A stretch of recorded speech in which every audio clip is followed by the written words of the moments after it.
ये है मेरठ का घंटाघर।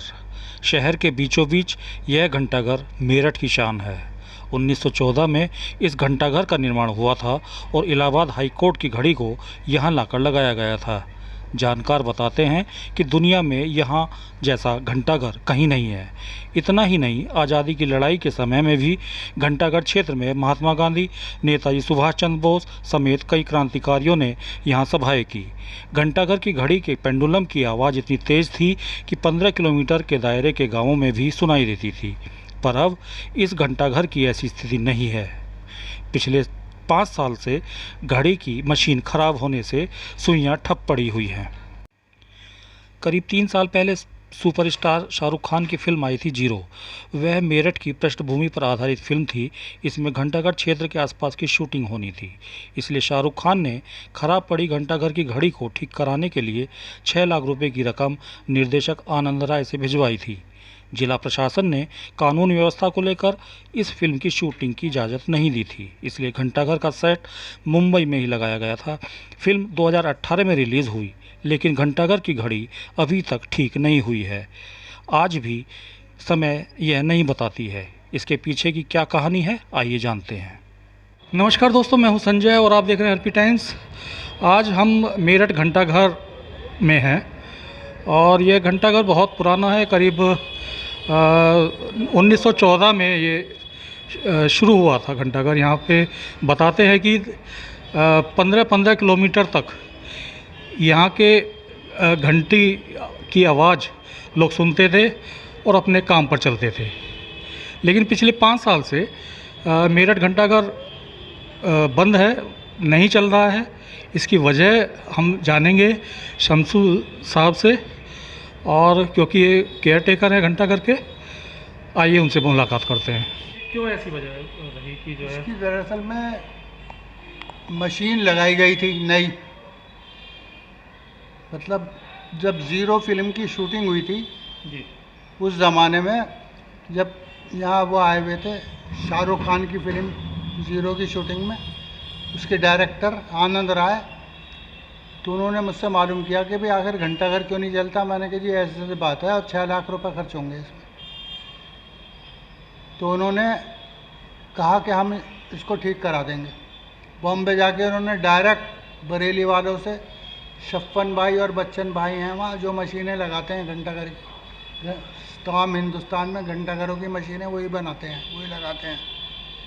तो उनसे बात की, उन्होंने कहा कि ठीक है जी हम कर देंगे।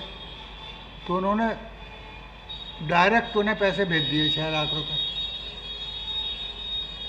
उन्होंने मुझसे भी नहीं पूछा, जबकि मैंने उनसे कहा था कि जब मैं ओके कह दूं जब उन्हें पैसे भेजना, लेकिन उन्होंने डायरेक्ट उन्हें भेज दिए। उसके बाद वो तो चुप हो गए बैठ के पैसे दे के। वो आए, मशीन लगाई। मशीन जो थी वो 2-4 दिन चली, उसके बाद बंद हो गई। उसके बाद उन्हें फिर बुलाया, वो आए, फिर कर गए, फिर बंद हो गई।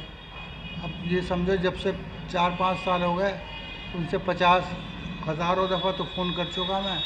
वो कह दें आएंगे और कर देंगे, आएंगे दूसरी मशीन लगा देंगे, लेकिन आज तक नहीं आए। बच्चन भाई और शफ्फन भाई नाम है उनका, बरेली में रहते हैं।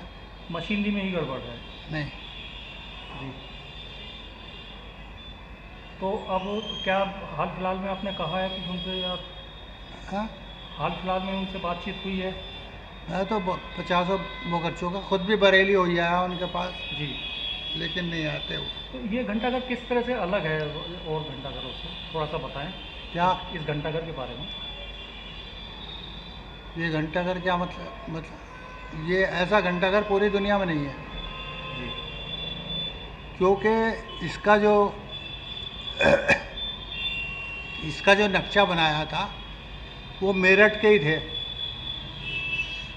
सदाकत हुसैन, जिन्होंने इसका नक्शा बना करके अंग्रेज़ों को दिया था। जी, पहले यहाँ कम्बो गेट था, हम्म, और आज भी मतलब ऐसे इसका नाम कम्बो गेट ही है, और इस इलाके का नाम भी कम्बो गेट है। हम्म, तो तब ये बना था और इसका वो रखा गया। इसके बाद इसमें मशीन लगाई गई, जर्मनी से आई थी। कब की बात है ये सन 1914 की बात है। जी, उसके बाद ये मशीन लगाई गई, लेकिन मशीन चली नहीं। तो हमारे दादा की दुकान नीचे ही थी, उनसे उन्होंने संपर्क किया तो उन्होंने घंटाघर चलता कर दिया। बस उस दिन से उन्होंने हमारे दादा को घंटाघर सौंप दिया कि आप ही इसकी देखरेख करेंगे और आप ऊपर एक कमरे में खुद रहिए, दुकान करिए, 2 कमरों में अपनी फैमिली रखिए ताकि आप रात दिन इसको देखें।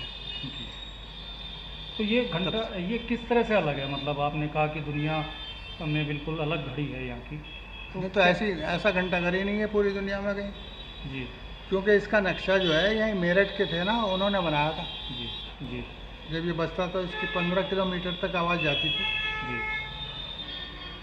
और बिल्कुल हर आदमी इसी से टाइम मिलाता था, इतना सेकंड बाय सेकंड सही चलता था ये। जी। अब कोई प्रशासन से, शासन से आपने कुछ मदद मांगी हो या? कोई सुनता ही नहीं, जी लापरवाही जाहिर कर देंगे, कोई नहीं सुनता।